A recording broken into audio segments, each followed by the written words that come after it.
नए पत्ते, फूल और फलों से युक्त सुंदर वृक्ष अपनी संपत्ति से कल्प वृक्ष को भी लजा रहे हैं। पपीहे, कोयल, तोते, चकोर आदि पक्षी मीठी बोली बोल रहे हैं। मोर सुंदर नृत्य कर रहे हैं। बाग के बीचों बीच सुहावना सरोवर सुशोभित है, जिसमें मणियों की सीढ़ियां विचित्र ढंग से बनी हैं।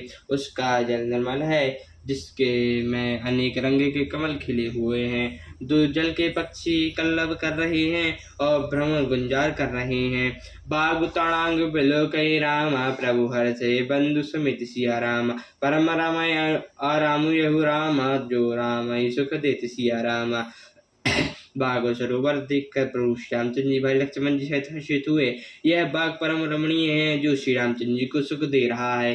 सियावर रामचंद्र जी की जय, पवन पुत्र हनुमान जी की जय, उमापति महादेव जी की जय, जय समस्त देवी देवताओं की जय, श्यामा जी की जय, जय सीताराम।